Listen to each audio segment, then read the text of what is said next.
আসসালামু আলাইকুম। বড়ইয়ের আচার বানাচ্ছি। এখানে আমি প্রথমে এই পাকা বড়ইগুলোকে 1-2 দিন রোদে শুকিয়ে এটাকে সুন্দর করে বোটা এড়িয়ে ধুয়ে সেদ্ধ করতে দিচ্ছি। গরম পানির মধ্যে দিয়ে দিয়েছি। বেশি সময় কিন্তু সেদ্ধ করব না, 5-7 মিনিট রাখলেই এই যে এরকম যখন দেখবেন যে একদম বলকানো শুরু করেছে তখন নামিয়ে পানি ঝরাতে দিয়ে দিবেন।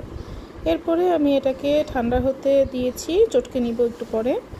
আর তেলে দিচ্ছি হচ্ছে 5 ফোড়ন, তেজপাতা এবং শুকনা মরিচ। এগুলোকে তেলে দিয়ে সুন্দর করে নাড়ছি আর কি, ফ্লেভার বের হওয়া পর্যন্ত। তো অবশ্যই সরিষার তেল ইউজ করেছি আচার যেহেতু। এরপরে দিচ্ছি পরিমাণ মতো চিনি।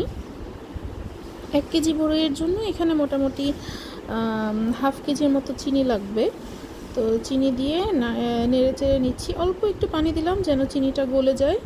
এই যে একটু একটু করে নেড়ে চিনিগুলোকে গলিয়ে ফেলতে হবে। চিনি সম্পূর্ণ গলে গেলে তারপরে আমি এর মধ্যে বড়ই দিয়ে দিব।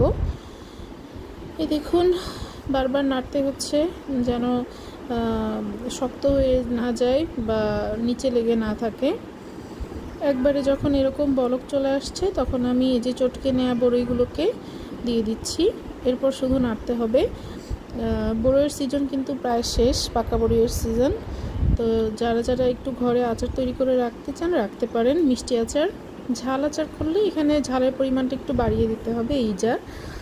এই তো এটাকে আমি একটু পরপর নেড়ে নেড়ে সুন্দর করে ঘন করে নিব, তাহলেই তৈরি হয়ে যাবে সুন্দর বড়ইয়ের আচার। এই যে একটু রেস্টে রেখে দিচ্ছি যেন পানিটা কমে আসে। একটু থেমে থেমে সময় নিয়ে প্রথমে নাড়তে হয়, পরে গিয়ে যখন একদম শুকিয়ে আসে তখন খুব ঘন ঘন নাড়তে হয়। এই দেখুন, এখন কিন্তু রঙটাও চেঞ্জ হয়ে গিয়েছে এবং শুকিয়েও যাচ্ছে। একটু মিষ্টি টেস্ট করার জন্য চামচ দিয়ে আমি দেখছিলাম সব ঠিক আছে কিনা।